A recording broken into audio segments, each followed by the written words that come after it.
کیونکہ پہلے اس مدرسے کے مکتب کے شاگرد جو نبی نے آ کر درس کھولا مکے میں 23 سال تک، یعنی مدینے مکے دونوں مل کر 23 سال تک جو درس آپ نے دیا، 13 سال مکے میں 10 سال مدینے شریف میں، اس درس کے پہلے طالب علم، پہلے شاگرد صحابہ کرام کی جماعت، اہل بیت کی جماعت، حضرت علی ہیں اہل بیت میں سے ہیں، حضرت ابو بکر عمر عثمان، یہ صحابہ کی جماعت تھی، انہوں نے نبی کی خدمت میں رہ کر قرآن کی آیتیں ان کے سامنے نازل ہوتی تھی، نبی کریم صلی اللہ علیہ وسلم اس کا مطلب بیان فرماتے تھے۔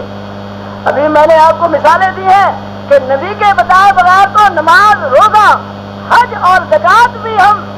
صرف قرآن کے الفاظ سے نہیں نکال سکتے۔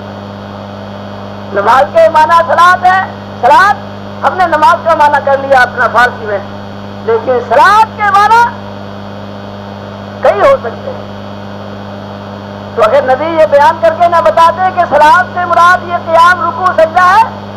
تو ہم اس کا معنی یہ نماز جو ہے اس کا ہم نہیں کر سکتے۔ صیام کے معنی رکنے کے ہیں، روکنے کے ہیں اپنے آپ کو، تو اگر نبی روزے کا مطلب نہ بیان کرتے اور شرح نہ فرماتے اور ساری بات سمجھاتے نہ،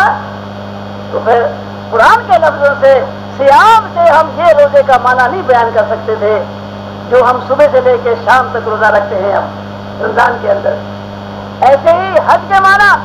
زکوٰۃ کے معنی، زکوٰۃ کے معنی ستھرا کرنے کے ہیں، صاف کرنے کے ہیں، تو اگر کوئی آدمی اپنے مال کو گرد غبار سے صاف کرتا رہے تو کہے گا وہ بھی کہ میں نے بھی زکوٰۃ دے دی، حالانکہ وہ زکوٰۃ نہیں ہے جو اللہ کے نبی نے سمجھائی۔ وہ زکوٰۃ ہے کہ جو مال کا حصہ دیا جائے، سال کے بعد دیا جائے، کتنا اس کا نصاب ہے وہ سب نبی نے بتلایا۔ تو زکوٰۃ کے معنی، روزے کے معنی، نماز کے معنی، حج کے معنی، جو عبادات ہیں، یہ 4 رکن ہیں، یہ بھی نبی کے بتائے بغیر تو سمجھ میں نہیں آ سکتے۔ تو پتہ لگا کہ اللہ کا قرآن ہدایت کو ہے، بالکل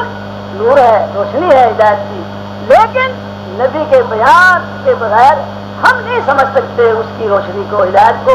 اور اس کے طریقے کو، جب تک کہ نبی کا بیان ہمارے ساتھ نہ ہو۔ تو میں ہم محتاج ہیں قرآن کے سمجھنے کے اندر نبی کے بیان،